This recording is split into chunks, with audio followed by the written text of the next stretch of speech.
images. Donc le bouquin dont je vous parle, c'est un bouquin de Thierry Magnin, qui s'appelle « Le scientifique et le théologien en quête d'origine », et qui est sous-titré par l'expérience de l'incomplétude. Alors, je dois dire que nous tous, ici dans cette pièce, quelle que soit notre formation, qu'elle soit scientifique ou théologienne ou autre, nous avons tous éprouvé un jour cette fulgurance intérieure comme un émerveillement mystique qui nous rappelle que nous ne suffisons pas à nous-mêmes. Nous ne nous suffisons pas à nous-mêmes. C'est pour ça que nous sommes là, finalement. C'est ainsi qu'appelés par cette quête ontologique de notre origine, nous sommes devenus des mystes, éclairant toute lecture possible à la lumière de notre initiation. Et ça, c'est important parce que c'est un changement total de paradigme. On parlait non pas de société, mais de notre ipséité. J'en parlais ce matin. Et le paradigme, c'est la manière nouvelle dont nous concevons les choses et que nous voyons les signes et que nous redéfinissions des relations et pas n'importe comment dans un tout. Je reviens encore sur ce qui a été dit ce matin. Mais avant d'aller plus loin, je voudrais quand même dire deux mots sur Thierry Magnin, parce que je ne sais pas si tout le monde le connaît, mais il est passionnant parce qu'il a une double culture. Il est prêtre catholique, docteur en sciences et en théologie. Je ne sais pas pourquoi ça brille. Alors, son parcours est assez impressionnant, je ne vais pas en parler, ça serait beaucoup trop long, je vous laisse le découvrir par vous-même. Mais ce qu'il importe de retenir, cet après-midi, c'est le cœur de sa démarche. Il bâtit des ponts entre science et foi, nous l'avons vu tout à l'heure, entre découvertes contemporaines et interrogations spirituelles et éthiques. Pont entre raison et foi, et pour le dire autrement, entre logique et intuition d'un principe ordonnateur, dans une conscience assumée de ce qu'il appelle l'incomplétude. Comme vous le pressentez, ces ponts entre résonances profondes avec l'esprit du maître écossais, qui lui aussi chemine entre raison et intuition de la foi. À l'image de Thierry Magnin, commençons par observer l'évolution des sciences. Je vais monter un peu plus en avant que Jean-Michel, marqué ces dernières décennies par une accélération vers de nouveaux paradigmes. Si l'homme est, comme l'a si joliment et poétiquement exprimé Verris, une poussière d'étoiles, il est également un créateur. Bâtisseur de civilisation, architecte de sublimes monuments, auteur d'œuvres artistiques et grandioses, nous l'avons entendu hier soir, instigateur de découvertes scientifiques et technologiques majeures, nous le voyons tous les jours. Pourtant, il se révèle aussi un prédateur.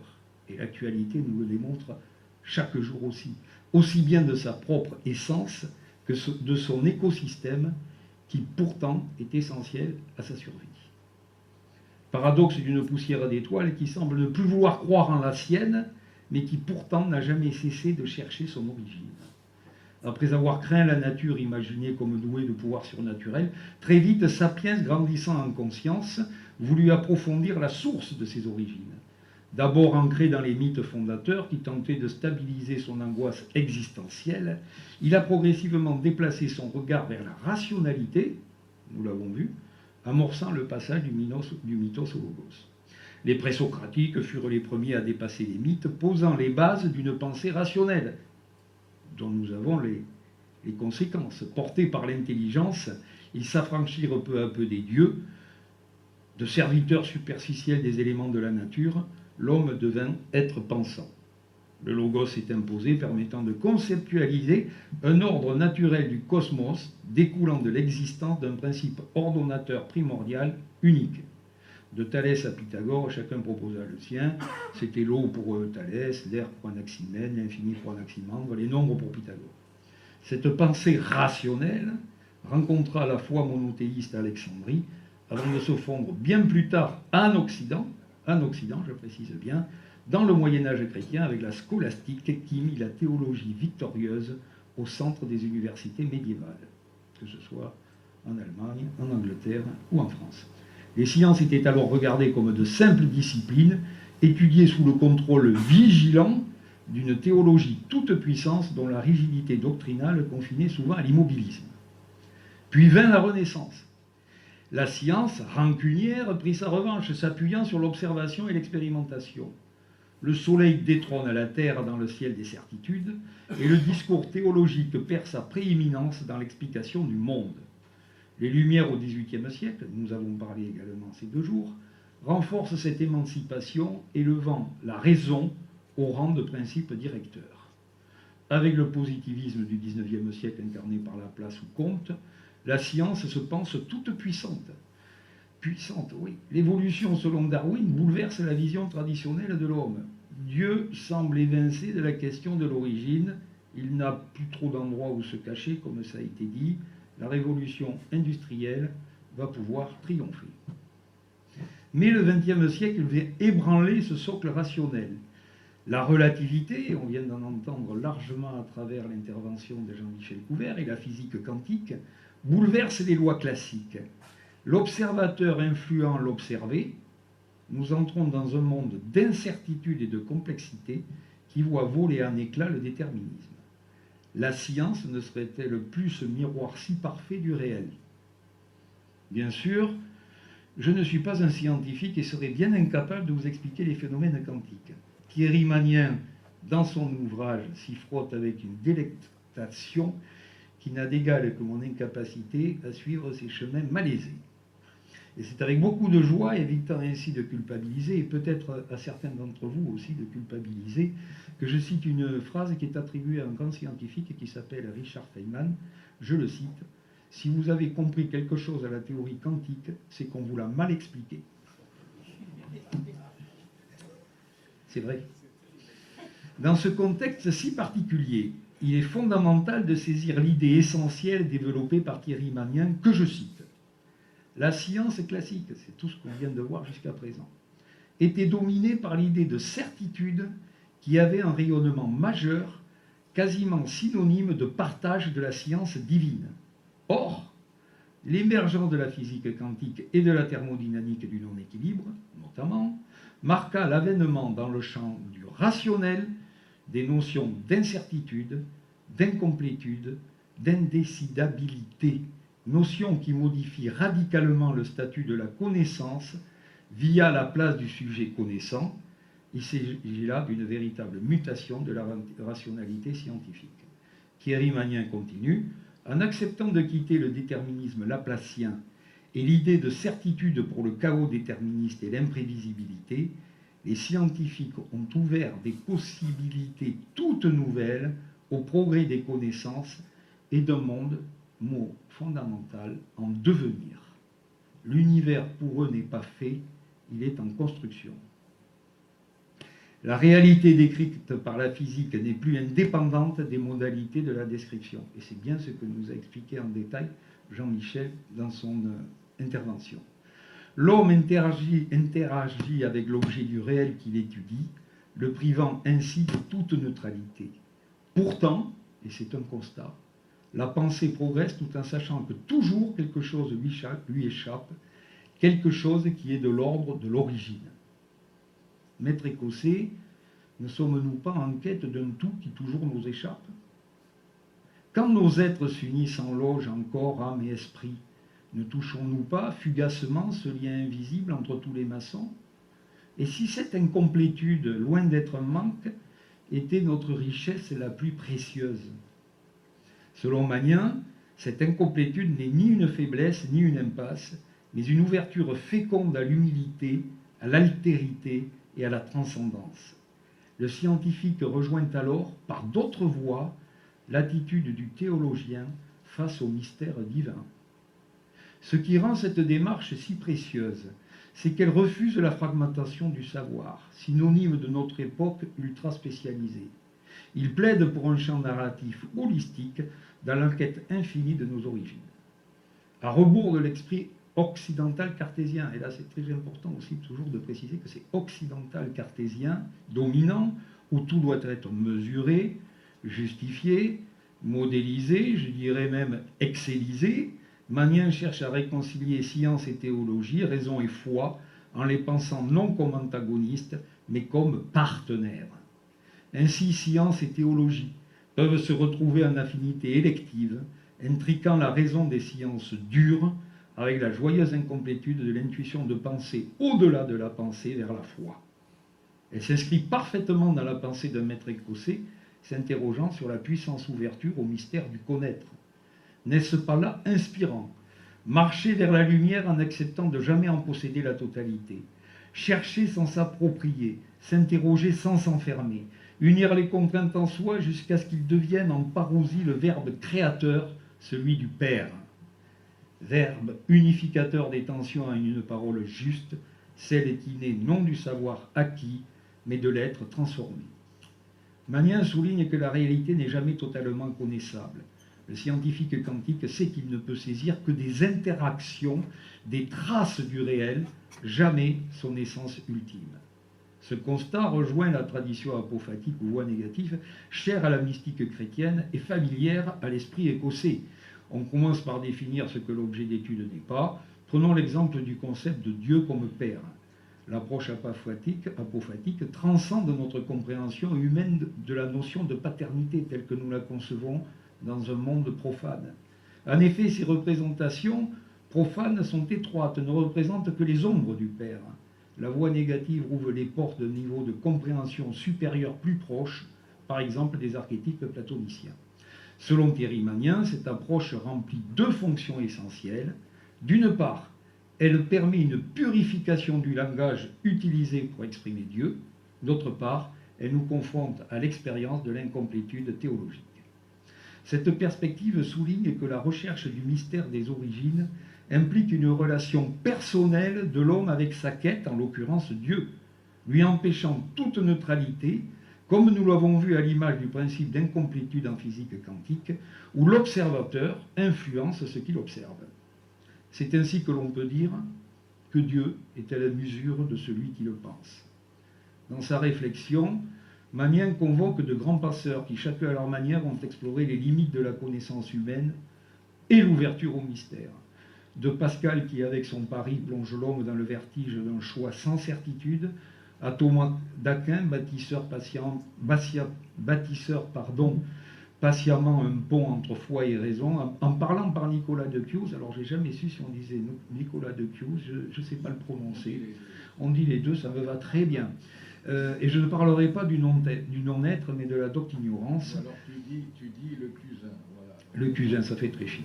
Donc je dis ainsi en passant par le cousin, pour qui reconnaître l'étendue de notre ignorance ouvre déjà à la connaissance. Tous décident les contours d'une même quête, celle d'un être partagé entre grandeur et fragilité, invité à croire sans voir, c'est terrible, à penser sans posséder, à s'ouvrir à l'inconnu en renonçant à l'illusion des certitudes.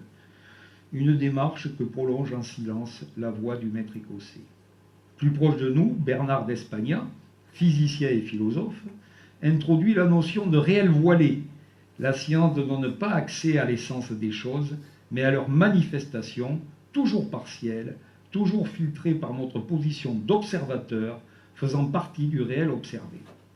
Ce qu'il décrit rejoint des penseurs tels Platon ou Kant. Nous n'accédons pas au réel brut, mais à des phénomènes médiatisés par nos sens et notre perception, donc forcément trompés.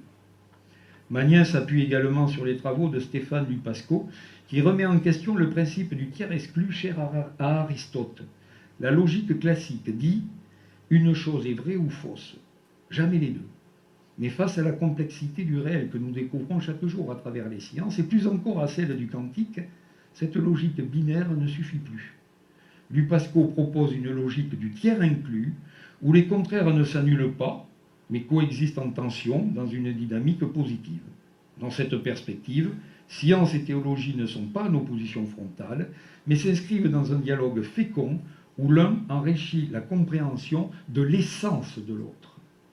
Cette pensée trouve un écho direct dans les grades écossais, où la réconciliation des opposés, lumière et ténèbres, mort et renaissance, rigueur et miséricorde, est le moteur de l'élévation spirituelle. Les membres du Suprême Conseil, comme je l'ai dit ce matin, qui travaillent par consensus et qui acceptent tout à fait et qui modulent en fonction de ce que l'autre est amené à dire et de la relation qu'ils ont avec lui.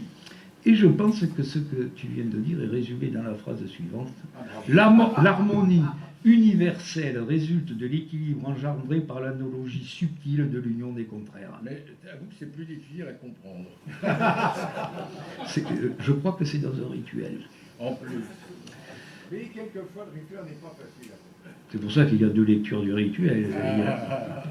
Enfin, Magnin observe que notre rapport au savoir a changé. Hier, on cherchait à comprendre pour faire. L'action découlait d'un savoir théorique. Aujourd'hui, avec les technosciences, biotechnologie, nanotechnologie, neurosciences, on fait pour comprendre et souvent même on prévoit pour faire. La connaissance devient instrumentale, orientée vers l'action. Cette mutation modifie notre rapport à l'incomplétude. Le scientifique accepte désormais de manipuler ce qu'il ne comprend pas entièrement. L'important est ce qu'on pourrait appeler l'efficacité, plus que la compréhension. Le monde technologique dans lequel nous évoluons en est la manifestation concrète et parfois inquiétante par sa puissance. Mais dans cette perte apparente de maîtrise, il reste une lucidité, celle de reconnaître que nous n'avons jamais totalement su. Et c'est précisément là que l'homme initié peut prendre la main, en replaçant l'agir dans une éthique du sens, en rappelant que, paraphrasant notre cher ami Rabelais, la puissance sans conscience n'est que ruine du cœur. À ce propos, mes très chers frères, et qu'il me soit permis ici une incise tout à fait personnelle. En tant qu'architecte, ou plutôt en tant qu'homme transformé par l'architecture autant qu'il la transforme, j'ai souvent constaté que les édifices les plus inspirants naissent non d'une accumulation de formes, mais d'un savant travail du vide. Ce paradoxe fécond révèle une vérité initiatique. Ce qui élève, ce n'est pas le bâti, mais l'espace qui le rend possible. Ce n'est pas la pierre qui parle, mais ce qu'elle tait. L'édifice n'atteint son essence que dans le regard conscient qu'il habite. Il devient alors miroir intérieur, espace sacré révélé par la présence du regardeur. Comme le réel quantique, il inclut l'observateur. La croisée du ogive d'une cathédrale gothique illustre parfaitement cet exemple. Au-delà de la prouesse technique extraordinaire, vous vous rendez compte quand même à l'époque ce qu'on faisait, extraordinaire. Ce qui saisit, c'est l'espace qu'elle permet. C'est le vide en tension vers la lumière, à la verticalité offerte à l'élévation de l'âme. Les architectes ont simplement permis à ce vide, si riche de sens spirituel, de prendre forme dans la réalité construite, en s'inscrivant dans une épistémée où l'espace sacré dialogue avec la matière. L'architecture devient alors théophanie silencieuse. Elle ne dit pas Dieu, dans le cas de la cathédrale, elle le laisse advenir dans l'expression du symbole triomphant. Là où le profane voit mur et voûte, l'initié perçoit des seuils, des passages, des vides signifiants. L'édifice devient verbe muet, poésie de pierre. Ces vides ne sont point des absences, mais des présences subtiles, spirituelles. Ils orientent le regard, accueillent le silence et invitent à passer de l'extérieur à l'intérieur, non seulement du bâtiment, mais de nous-mêmes. En ce sens, l'architecture rejoint la démarche initiatique. Elle crée les conditions de la transformation, mais ne l'impose jamais. Elle offre un lieu, une structure, un silence, à l'homme de s'y frayer un chemin. Tout comme en architecture, nos rituels reposent sur une double lecture. L'apparence visible, presque théâtrale, cède progressivement le pas à une lecture ésotérique, intime, initiatique, faite d'interstices, de silences, de creux porteurs de sens. L'expérience de l'incomplétude de Thierry Magnin, que l'on retrouve là, s'y rejoint à chaque degré, sans jamais se rassasier. Chaque marche gravie dépouille davantage le maître écossais, l'approchant de l'intuition de l'origine, délaissant progressivement la raison, qui fut pourtant son socle inaugural. Comme l'art... Quel aveu. C'est bien. On est là pour être transparent. Mais tu es transparent, c'est bien. Merci. Pas gentil, ça. Ça fait plaisir de travailler. C'est ce qu'on appelle la joie. Là. Oui, nous sommes en plein de la joie. Comme l'art, le rituel ne livre pas son sens d'emblée. Il s'offre par déconstruction, par effacement progressif des formes pour laisser apparaître l'indicible. L'accomplissement de ce chemin n'est pas savoir mais expérience, non forme ressentie intuitivement, peut-être dans un souffle de grâce. Alors, au sommet de l'échelle mystique, le maître atteint l'ineffable, ce nec plus ultra de l'initiation, un lieu sans lieu, un silence habité, où l'être rejoint l'idée de Platon, le noumen de Kant, la noosphère de Teilhard de Chardin, le saint des saints du maçon écossais. Ainsi, comment ne pas trouver un lien très étroit avec notre démarche écossaise lorsque Thierry Magnin développe ce qu'il nomme l'incomplétude du chercheur qu'il définit, je cite, comme un signe de liberté qui conduit à ne pas s'approprier le réel, mais à le recevoir et à l'écouter. Ces deux derniers verbes, recevoir et écouter, résonnent à l'unisson de se taire et savoir pour vouloir et oser. Pour Magnin, cette incomplétude, qu'il qualifie de joyeuse, donc et de joie, ne cherche pas à réconcilier artificiellement science et foi, mais à dévoiler leur complémentarité ontologique. Elle appelle un dialogue vivant entre les disciplines, entre raison et intuition, entre forme et souffle. De même, le maître écossais dialogue avec toutes les traditions, butinant leur esprit plus que leur forme, dans une quête infinie du verbe, entre visible et invisible. Ainsi, mes très chers frères, la geste scientifique, après avoir côtoyé les dieux puis les s'en être irrémédiablement éloignés, ont cru pouvoir les annihiler en prouvant leur inutilité par le déterminisme. Paradoxalement, le XXIe siècle, à bout de souffle, voit les dogmes scientistes traditionnels qui avaient désenchanté le monde voler en éclats, notamment sous l'effet paradoxal des avancées de la pensée technoscientifique. Elle rejoint une posture métaphysique proche de celle du théologien, celle d'un questionnement sans fin, d'une acceptation de l'inconnaissable, inconnaissable local et global qui peut être pensé à la fois en nous et partout comme l'expriment toutes les traditions. Nous voyons aisément que la réflexion de Magnin est un lien direct avec l'écosisme, qui constitue lui aussi, comme la pensée scientifique ou théologienne, un cadre structurant la quête de l'origine et du verbe. Plus qu'une méthode, il est une voie entre le rationnel et l'intuition spirituelle. Sa différence essentielle est son inscription dans une démarche initiatique, où l'on retrouve un homme particulier qui ne se contente pas d'être une poussière d'étoiles. L'homme initié, maçon en corps, âme et l'esprit, lui, est un bâtisseur. Appelé par l'intuition d'un au-delà de lui-même, il a répondu à l'appel d'une cause première, ouvrant une quête ontologique par la fécondité du manque, dont l'initiation fut une réponse. En quête de sa lumière intérieure, il fut reçu maître secret, s'engageant alors sur le chemin sinueux d'une odyssée sans rivage, dans un voyage initiatique vers les confins de l'âme. S'il ne conquiert pas la cloison d'or tel l'Argonaute, les épreuves traversées lui révélèrent, à travers les noms reçus qui furent autres, mais le même pourtant, une invitation profonde au mystère de l'être. Comme dans le sonnet de Dubélé, heureux qui comme Ulysse, son désir est de revenir humblement, riche d'usage et raison, vivre le reste de son âge non pas auprès de ses parents, mais par sa conscience ramenée à sa source, auprès du Père, porté par le fleuve impétueux de cette joyeuse incomplétude. La science moderne, en découvrant ses propres limites dans la complexité, rejoint cette humilité fondamentale que la tradition maçonnique porte depuis des siècles, confirmant sa profonde modernité. Pour conclure, mes très chers frères, je dirais que ce qui me surprend chez Thierry Magnin est cette porosité méthodologique entre le scientifique, le théologien et le maçon écossais. On pourrait dire qu'après des millénaires de quête, de séparation, d'arrogance, les deux premiers se retrouvent dans l'art de penser la vie du troisième, avec humilité, passant d'une raison vénérée à une juvénilité spirituelle acceptée.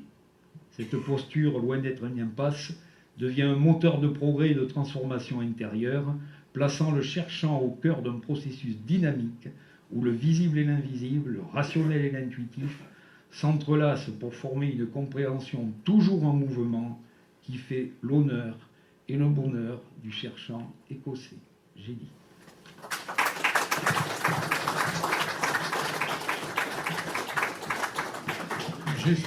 J'espère que là on a convaincu ceux qui pensent qu'on fait de l'intellectualisme, parce que c'est le mot qu'on entend bien souvent au lycée écossais, ils font de l'intelligence, j'y comprends rien, etc.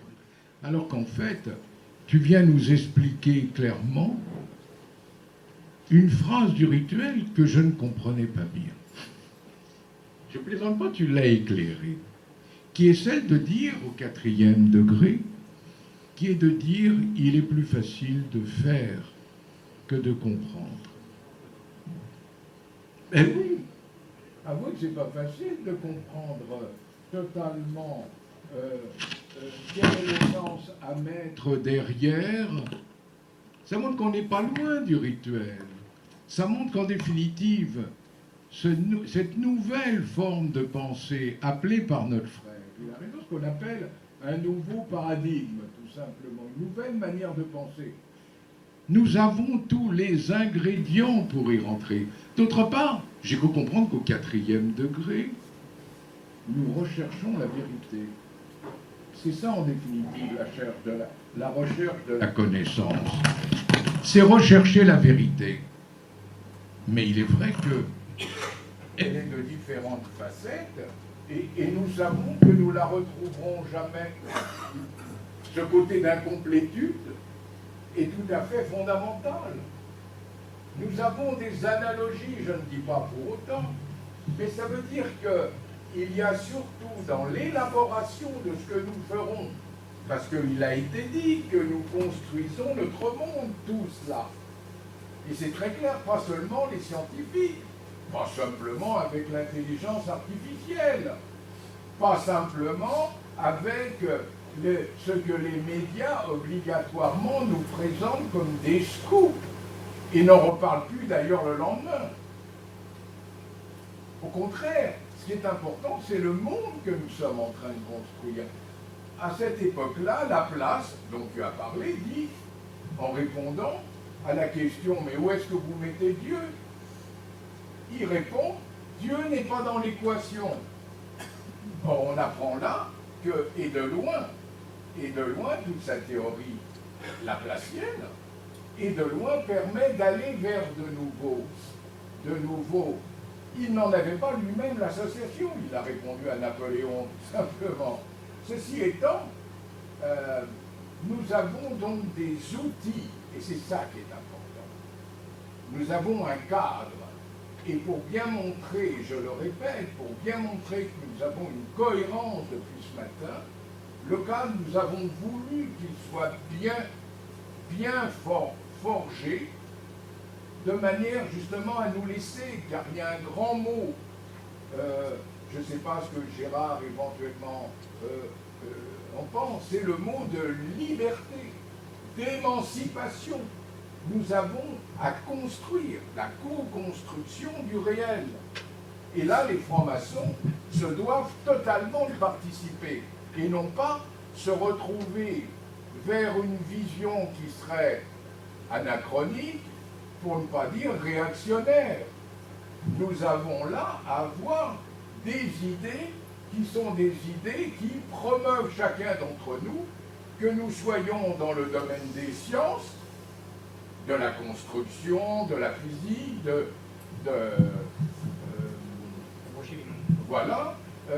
toutes sciences humaines, d'ailleurs à moitié sciences humaines et oui, ce qui montre bien déjà que notre frère a bien commencé à allier les deux dans son parcours personnel.